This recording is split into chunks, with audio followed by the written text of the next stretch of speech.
Et bonjour tout le monde et bienvenue au Mon Corvo, c'est Kitaro. Et c'est Kamaltero. Et aujourd'hui on a beaucoup de choses à vous dire, mais vraiment beaucoup. Eiichiro-Oda a été interviewé.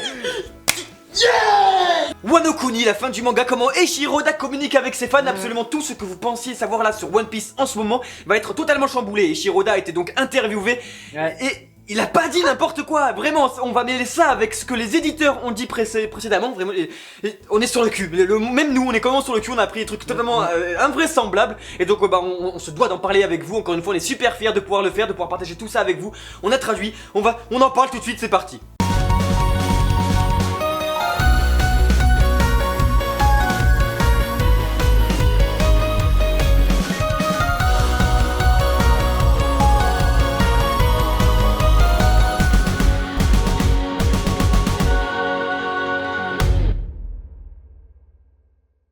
Nous y revoilà les amis, eh bien Eiichiro-Oda a été interviewé et il donne des informations très impressionnantes sur son manga. Et du coup nous, on voulait juste vous faire une petite parenthèse avant sur notre rôle un petit peu à jouer là-dedans. Ça nous touche beaucoup les amis que ces genres de vidéos eh bien, aient un impact considérable sur les communautés francophones parce que nous on adore relayer ça, c'était vraiment notre grand kiff. On a commencé cet été à relayer un petit peu les news de One Piece et les interviews, toutes les communications d'Eiichiro-Oda.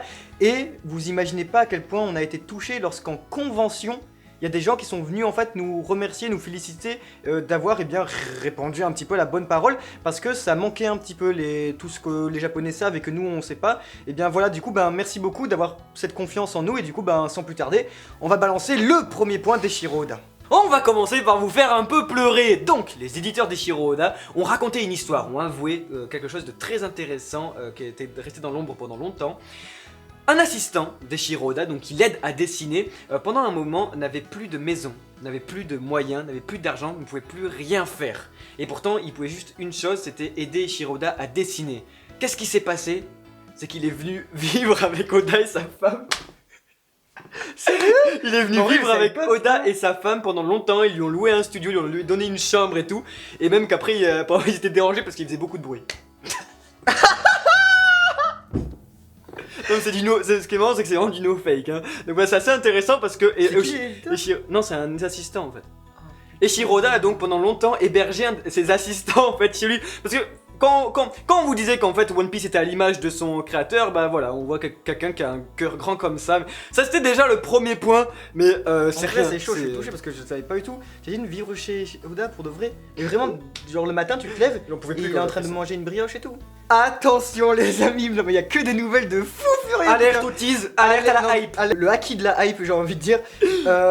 Sugita, qu'on ne présente plus, Sugita l'éditeur, communication, etc. et tout, le bon vieux Sugita, éditeur d'Eiichiro-Oda, qui donc fait un petit peu des lives et tout ça sur Twitter, parce que le compte officiel de Eiichiro-Oda Staff, en gros, entre guillemets, a bel et bien été créé, et du coup, il fait partie des gens qui tiennent le compte, et du coup, ils font des petits lives de temps en temps, tranquillou, des lives en direct et tout sur Twitter comme ça. Forcément, il y a tous les jobs qui regardent, nous on comprend absolument que dalle, merci, hein, c'est super. Mais le plus important, les amis, c'est que ce même Sugita, attention, a eu droit à regarder un storyboard, c'est-à-dire une planche d'Eiichiro-Oda en personne qui n'a pas été totalement finie. On appelle ça un Neimus, c'est-à-dire une planche prête un petit peu, qu'on va d'abord montrer à ses éditeurs. Parce que ouais, précédemment on vous disait que Eiichiro-Oda avait beaucoup besoin d'aide de ses éditeurs, qu'est-ce que t'en penses, qu'est-ce que t'as. Donc il fait des esquisses. Voilà, en gros des vieilles esquisses toutes mal dessinées parce qu'il fait ça en 2 secondes pour donner la vie. Et si l'éditeur il dit ouais non mais c'est chouette, continue etc et tout, au cas où si c'est pas catastrophique. Mais qu'est-ce qu'a dit Sugita alors?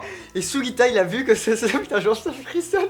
Sugita il a vu que c'était une des planches les plus impressionnantes de tout le manga.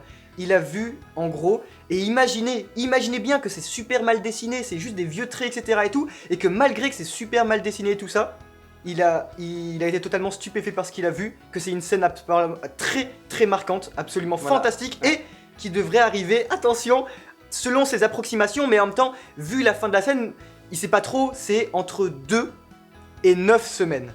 9 semaines, ça correspondrait à quoi? Ça correspondrait un petit peu à la fin de l'arc de Whole Cake. Est-ce que ce serait un Gear 5 ou quoi?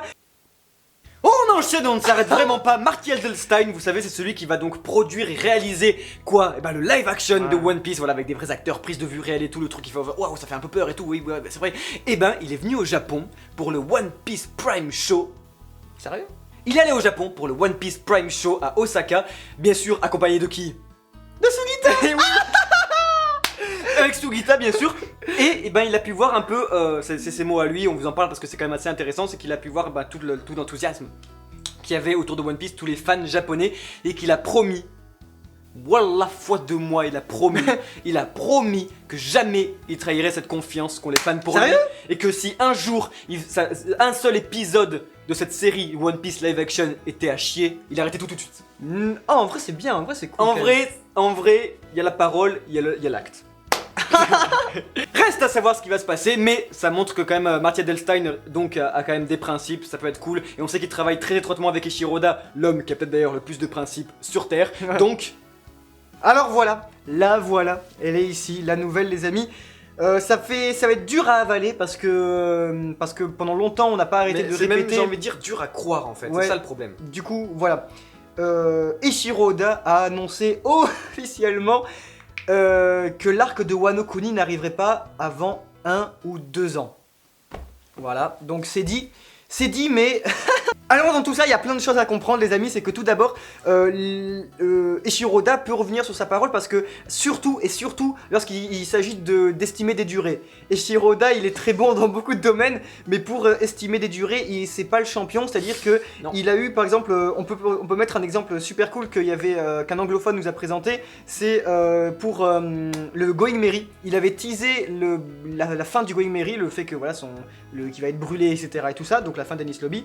Il avait prévu ça en fait pour 2003 et c'est arrivé en 2006 les amis. Alors dans Wano Kuni on n'est pas tellement à plaindre au final. En fait si vous voulez c'est que ces paroles là sont pas à prendre à la légère, c'est sûr et certain parce que ce qui se passe c'est que Eiichiro Oda le dit lui-même, c'est ce qu'il dit tout le temps, c'est comme des branches en fait qui dessinent et à chaque fois et ben hop ça part sur les côtés et lui-même vous savez c'est comme même dans un jeu vidéo quoi quand t'as une quête secondaire tu vas là il t'oublie ce que t'as à faire en fait et ben c'est comme ça avec Eiichiro Oda, il a envie tellement d'aller plus loin, c'est d'ailleurs même ce qu'il dit en interview que c'est son manga et le premier manga au monde à avoir autant de flashbacks. Ouais. Ça montre qu'il a toujours envie, qu'il dit oh, c'est vrai qu'il y a mon fil rouge, mais moi j'ai envie de raconter ça, mais dans ça j'ai envie de raconter ça, et dans ça j'ai envie de raconter ça, et évidemment il s'éloigne en fait de ce fil rouge, ce qui fait qu'on va sûrement rajouter 2 ans voilà, à One Piece. Mais ce qui est important à comprendre les amis, c'est que One Piece, s'il y a bien une valeur à comprendre dans ce manga du point de vue de la réception, c'est que la patience et sa récompense, mais alors énormément, parce que voilà en fait Whole Cake Island on était vraiment sur une fin, on sait pas trop ce qui se passe et tout ça, et en fait non. On va sûrement avoir encore quelques dizaines de chapitres ou je sais pas quoi, mais c'est pas fini en fait. Et il va y avoir plein de choses et c'est normal. Imaginez vous êtes à la place d'Eiichiro Oda et vous avez envie de raconter des choses parce que vous savez que One Piece c'est l'œuvre de votre vie. Vous avez été dévoré par cette œuvre là et vous savez que quand elle sera finie vous ferez rien de votre vie. Et du coup franchement, profitez-en maintenant. Et je crois qu'il voit un personnage, il a envie de dire bah lui je vais l'expliquer. Voilà, il faut aussi prendre en compte que vous inquiétez pas, c'est pas qu'on a de Wano Kuni dans 2 ans, que là on va avoir 2 ans de Whole Cake Island et Wano Kuni qui va être beaucoup plus court. Non, c'est juste qu'Oda rallonge de ouf. Donc c'est très bon en fait. One Piece devient de plus en plus une épopée, ça sera de plus en plus long, ça sera peut-être tant qu'il y en a, moi ça me fait plaisir quoi. De toute façon, vu son niveau, je pense que le film va prendre environ 2 ans pour battre Katakuri, donc voilà. Mais donc ceci pose beaucoup de problèmes, on vous comprend beaucoup parce que qu'est-ce qui va se passer? On ne peut pas ne pas voir Zoro Enko, donc le reste des Mugiwara pendant 2 ans. Parce que ce qu'on nous dit là, s'il n'y a pas Wano Kuni jusqu'à dans 2 ans, et on n'aura pas donc de Zoro Enko, mis à part dans fin 2018 minimum ou 2019. Ce qui fait que ça va faire bizarre, et nous on pense pas, ça c'est pas possible, on va sûrement voir Zoro et les autres, donc ce qui peut se passer c'est que déjà on va voir sûrement...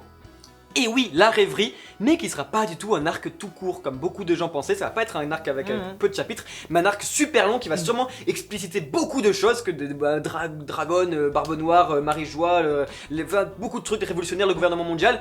Mais la question légitime c'est est-ce que c'est possible d'avoir un arc dans One Piece hors Mugiwara pendant 2 ans? C'est pas possible, donc on sait pas vraiment ce qui va se passer, stay in touch. Ce qu'on pense nous les amis c'est que Wano Kuni en réalité pourrait commencer vraiment sur la terre des samouraïs, étant donné qu'il pourrait y avoir beaucoup de préparation, donc Zoro et compagnie on pourrait largement les revoir au niveau de Marco, au niveau de Nekomamushi, Inuarashi, au niveau de rassembler tous ces gens là etc. Il y a toute une création, une pré-Wano Kuni. Voilà, c'est ça, une amorce en fait, voilà. Comme Punk Hazard pour carrément un arc Dressrosa, comme Whiskey Peak pour Napshun. En fait, on pourrait très bien avoir juste un arc carrément de préparation plus un arc de rêverie. Et quand les Mugiwara se seront réunis, là Wano Kuni va commencer. Et comme on sait qu'Oda fait beaucoup durer les choses, et tout ça, ces petits trucs qu'on vient de vous dire, ça pourrait très bien durer 2 ans.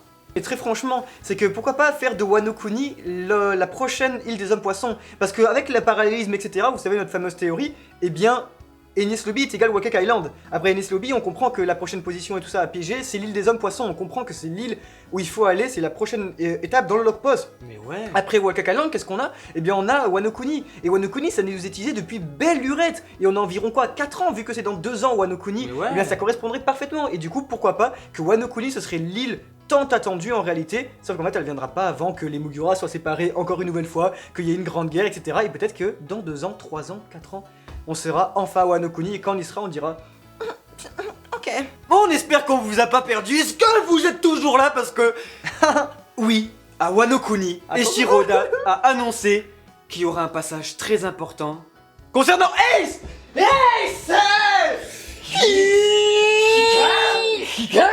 Oui, on va avoir du Ace à Wano Kuni, et ce qui nous fait penser qu'absolument tout est connecté dans One Piece. Ça nous fait trop plaisir, ça vraiment d'apprendre ça, parce que pourquoi? Parce que il y a une question que beaucoup de lecteurs se posent, c'est où est-ce qu'elles sont les tombes de Ace et de Barbe Blanche? Et ben où est-ce qu'elles sont? C'est qu'elles sont forcément maintenant à Wano Kuni, c'est presque sûr, parce que on sait que c'est une terre où le gouvernement n'ose pas y mettre les pieds, n'ose pas s'approcher, et donc c'est là où il faut mettre ces tombes là. Et surtout, quand Shanks il y va comme ça et qu'il fait oui, Luffy pleure, après tu deviendras un homme. Oui, Luffy, je suis Akagami no Shanks. Luffy, Marco, Shanks, Ina. Quand Shanks arrive donc sur la fameuse tombe de Barbe Blanche, il y a marqué tout de même petite case sur une île du Nouveau Monde. Allez, salut! Merci, c'était tout pour nous. Bah, merci beaucoup, Mon Ouais. Corvo. Ça nous fait tellement plaisir de savoir ça parce que oui, vous savez, le Mon Corvo, c'est un fanboy de ouf. En ce moment, c'est Katakuri, mais il y a pas longtemps, c'était qui? C'était Ace. Mais en fait, si vous voulez, là où c'est quelque chose de très important, c'est que à Marineford, on avait aussi un flashback de Odds qui disait quoi? Il disait wow, merci Ace de m'avoir fait ce chapeau. Merci, mais c'est quoi? Et Ace, il a dit quoi? Ah, c'est un chapeau traditionnel de Wano Kuni. On va en apprendre plus sur Ace. Voilà, beaucoup vont dire ouais, mais c'est inutile et tout. Non, c'est cool, ça connecte vraiment. Et imaginez juste Luffy. Oh. Imaginez juste Luffy découvrir la tombe de son frère. On va tous avoir, mais ça va faire comme ça. La news qui le fait le plus frissonner, c'est quand même celle-là. C'est, eh bien, Eiichiro Oda n'a jamais été aussi proche de vous, les amis. Pourquoi? Parce que ce qu'il fait, putain, c'est trop fou de le savoir, de le dire, putain. Oui, c'est officiel, Eiichiro Oda va bien sur les sites, les chaînes YouTube, n'importe quoi, concernant One Piece, pour garder des infos. Putain, c'est tellement le... Ah, après, je stresse. C'est vraiment super excitant parce que, bon, de notre côté, nous, c'est vachement excitant, mais il va sur des forums et tout. T'imagines, en gros, t'es sur un forum et toi, genre, Eiichiro Oda, Jap du 69, comme ça, et dit ouais, c'est moi qui ai écrit One Piece, les gars, tout le monde qui veut se foutre de ça. Ouais, TG. C'est hyper sympa, en fait, de savoir tout ça. Et ce qu'il fait du coup sur ces forums, c'est qu'en fait, en réalité, il... il remarque qu'il y a des gens qui se disent, et cette attaque de Luffy, en fait, il a jamais nommé cette attaque de Zoro là, en fait, mais c'est quoi, c'est le nom de cette attaque? Et Eiichiro Oda, pour de vrai, il regarde, il fait, mais jeez! J'ai oublié de nommer cette attaque, enfin genre c'est vrai que je l'ai jamais donné de nom et du coup c'est à partir de là que dans les SBS etc il marque des petits trucs et tout ça parce qu'en fait il a dit lui-même, il a déclaré dans cette interview que One Piece, eh bien il voyait ça comme une coécriture et attention qu'est-ce que c'est beau entre lui et ses lecteurs. En gros il y a plusieurs auteurs, c'est les lecteurs et lui et quand il voit ça, eh ben il voit, imaginez comment c'est fébrile parce que peut-être que dans ce monde vous avez marqué un truc sur un forum français en disant ouais vous trouvez pas que la dernière attaque de Luffy ça irait trop bien si elle s'appelait Gomu Gomu no Mushroom là? Et ben Oda ça se trouve il a vu et voilà. C'est trop stylé quoi. Ouais, c'est beau. En parlant des lecteurs, Eiichiro Oda a annoncé quelque chose de vraiment cool, c'est que Luffy ne changera jamais dans le manga, son comportement ne changera jamais. Pourquoi? Tout simplement parce qu'il a peur des lecteurs. Il a reçu énormément de reproches de fans, de lecteurs, quand Oda faisait faire quelque chose à Luffy qui ne lui ressemblait pas. En gros, donc un comportement un peu bizarre, et ben il a pris souvent, et donc ça pas parce que ça l'ennuyait, parce que Oda il fait ce qu'il veut, c'est le maître, mais parce que c'est vrai en fait, parce que ça le faisait un peu culpabiliser, il était en mode bon c'est vrai, c'est pas Luffy ça. Donc c'est vraiment cool. On apprend aussi autre chose, c'est que Oda fait tout, c'est un boulot monstrueux, il dit que c'est assez difficile pour lui, pour que chaque île soit bien différente, niveau climat, niveau ambiance, niveau truc. Bon, on a bien compris ça avec Whole Cake, il s'est dit oh faut que ça soit différent, faut que ça soit différent, on a bien compris. Il a aussi annoncé comment il travaillait, que ça se divisait pour 40% de dessin et 60% pour l'histoire. Et attendez, moi j'ai trop un truc important à dire là-dessus, c'est que c'est vraiment le chiffre en fait que tout le monde donnerait à Oda en fait sur son travail parce que tout le monde a dit au début One Piece bah vraiment c'est un peu moche mais c'est trop bien écrit et tout ça et au final c'est vrai que on pourrait se dire ouais 50-50 et tout mais non il avoue quand même qu'au final, et c'est très touchant que même dans un manga que c'est très graphique, hein, la culture de la bande dessinée japonaise et tout ça, ben même si c'est un peu plus, c'est l'écriture, la narration et... C'est très et risqué. et l'imagination qui prône, Ouais, voilà, c'est fou. très risqué pour un manga en fait, hein, mais vraiment. Et c'est vrai que c'est pour ça peut-être que One Piece réussit, parce qu'au final, il s'en fout, il dessine bien, mais en fait ce qu'il fait c'est qu'il préfère mettre des nuages qui parlent, c'est la folie. Oda a déclaré ce qu'étaient les 2 plus grandes idées de One Piece, pourquoi il dessinait ce manga là, c'était... Attention c'est classe, hein, parce que... C'est vraiment très impressionnant. La première, c'est la justice, la vision de la justice. Il a dit que c'était très difficile via la bouche de Luffy de déclarer une justice, une vision de la justice, parce que Luffy était un pirate en fait, et que donc c'était pas possible, et que donc à partir de là, il s'est dit en fait que une justice va opposer une autre en fait, tout simplement. Ouais. Que Luffy ne sera pas celui qui sera détenteur de la vérité, mais qui sera détenteur de sa propre justice. Là-dessus, on revient sur quoi? On revient sur Doflamingo. On revient sur Kasama. Mais il était Il dans avait le raison. turfu. Voilà pourquoi on vous dit qu'en fait que Doflamingo il est mis au-dessus par le mangaka, parce que c'est qui balance la phrase sur la justice du manga, c'est qui à chaque fois balance des trucs là-dessus, et ben c'est Doflamingo qui à Marineford a dit bah voilà, le vainqueur ce sera la justice, parce que c'est celui qui sera la justice, parce que c'est lui qui écrira l'histoire. Il n'y a pas la justice qui va gagner, c'est le vainqueur qui va gagner, c'est le vainqueur qui donnera la justice. C'est beau, et donc voilà, c'est cool parce qu'on voit. C'est ce qu'on défend aussi beaucoup, nous, au Mon Corvo, en disant que Luffy n'est pas tout le temps le gentil dans l'histoire. Il n'y a pas de gentil, il n'y a pas de méchant dans One Piece, c'est vrai, hein, c'est comme ça. Même s'il y en a qui tuent, il y en a qui tuent pas, oui, c'est vrai. Mais Luffy pourrait très bien tuer sans faire exprès. Il a fait le bordel, Luffy, à beaucoup de gens. Il a fait beaucoup de peine à beaucoup de gens. Et voilà, enfin, j'ai envie de dire, au bout d'un moment, moi je pense que la vie, avant tout, c'est des rencontres. Et enfin la seconde thématique, attention, très très grande surprise, et oui c'est l'amitié. Ou plutôt plus sérieusement, c'est en réalité en fait l'entraide entre personnes dans des situations totalement désespérées. Et ça c'était quelque chose qui lui tenait beaucoup à cœur, etc. Et au final, c'est vraiment le shonen for life, c'est vraiment l'amitié, c'est vraiment tout ça, mais... Vu comment c'est déclaré, l'entraide dans les situations désespérées, c'est vraiment super touchant en fait, ça fait vibrer. Suivez One Piece, hein. Si un jour vous pouvez aider quelqu'un, même si vous êtes total dans la mouise et tout, faites-le parce que vous serez récompensé. Mais vraiment, et c'est bête, mais c'est ce que nous apprend One Piece depuis maintenant 20 ans. Et quand même, quand toi t'es très mal à l'intérieur, mais que tu vois quelqu'un qui est encore plus mal, et aide-le quand même, et vous serez juste plus fort. Et enfin les amis, on finit sur l'annonce la plus importante de toutes, c'est quelque chose qui rabâche sans arrêt, quelque chose qui... c'est un petit peu sa fierté à Eiichiro Oda. Il a dit encore aujourd'hui et après 20 ans que lorsqu'il a dessiné le tout premier coup de crayon de One Piece, lorsqu'il a dessiné la toute première case de One Piece, il avait la fin, la toute dernière case de One Piece en tête. Et que ça n'a absolument pas changé. Voilà, c'est dit, One Piece depuis 1997, c'est toujours pareil. Et c'est absolument transcendant. C'est-à-dire que même je pourrais le dire maintenant, je pourrais le dire dans 5 ans, on pouvait le dire il y a 5 ans. C'est absolument dingue. C'est dingue pour de vrai, One Piece c'est l'œuvre du siècle, il n'y a rien à dire, c'est... Et voilà les amis, concernant les dernières informations sur Eiichiro Oda, sur les coulisses du manga, on espère que ça vous a plu. Si vous vous demandez un peu d'où vient tout cela, et c'est simple, c'était pour la dernière représentation du One Piece Kabuki, qui est le théâtre donc traditionnel. Eiichiro Oda, donc pour la dernière, a fait un interview, et voilà d'où vient... Carrément, elle est présente dans le genre Kabuki One Piece Book, etc. On mettra peut-être un lien en description pour vous le procurer en japonais. C'est full en japonais, je suis désolé, mais c'est pas sorti des frontières. Mais du coup voilà, c'est quand même très intéressant, et c'est j'espère quelque chose qui va pas trop vous décevoir sur la question de Wano Kuni, etc. Mais franchement, il y a tellement de hype pour tout plein de choses que nous, en tout cas, ça a été un réel plaisir de vous partager tout ça. Je vous jure, on a tellement gros sur la patate quand on a ça, qu'on a envie de tout vous balancer parce que... Et là c'est fait, c'est cool. Ouais, franchement, ça fait super du bien. Donc merci à tous les amis d'avoir suivi cette vidéo, c'était un réel plaisir de la faire. Et quant à nous, on se dit à très bientôt au Mon Corvo pour de prochaines informations sur One Piece, etc. C'était Kamaltero. Et c'était Kitaro. Ciao.